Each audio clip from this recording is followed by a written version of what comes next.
Did it in 4. Not everybody can do that. I don't know why. You get older and you wonder why you did that. It was such a. I took a victory lap. I wish I had. I can't believe I didn't. You know, I've been kicking myself for years now for not spending an extra year there. But no, still love Athens. Still love going back to football games and basketball games, and walked on and played basketball my freshman year. So that was a cool experience. That is cool. As part of the journey.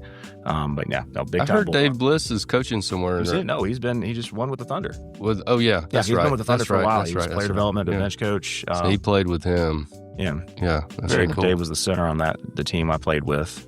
No, he's hopefully he'll get a head job here. He's a good dude. Good coach. We got to get some better guests. Everybody comes there and plays College sports. I'm the man out here.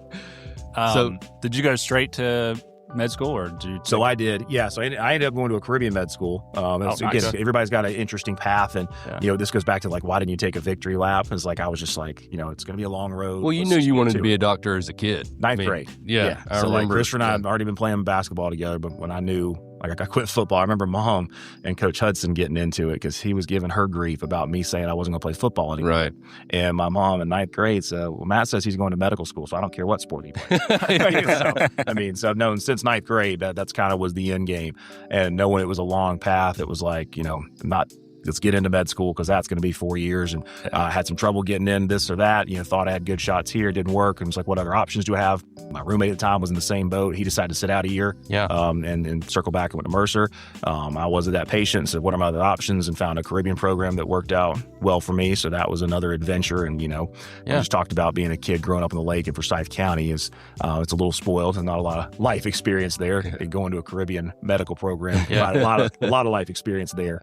What island were you on? So this little island called Dominica, it's not even there anymore. Ross University had to move islands because a couple of years ago when the hurricanes came in and flattened everything, and they had to move the school even. It was so bad. That's wild. And everybody pictures kind of Caribbean islands and stuff. Dominica was not that. It was a volcano island. They did get cruise ships from time to time. My parents actually stopped there once on a cruise they were on. Like it was a big deal when the place got a KFC. Yeah. It's like, I still understand. Like it's not, the beaches weren't nice because it was a volcanic island and stuff. So it was, you're living in the jungle and going to class, and you got a couple cool trips. The snorkeling was awesome down there. I didn't do scuba diving stuff, some good hiking and stuff like that. A lot that they actually called it the Nature Island. Okay. So a lot of outdoorsy stuff to see and do there. So that the way that program worked, it was 4 semesters down there, and then we came back stateside for everything you did clinically. So I got lucky enough to be in the Atlanta area for those last 2.5 years for most of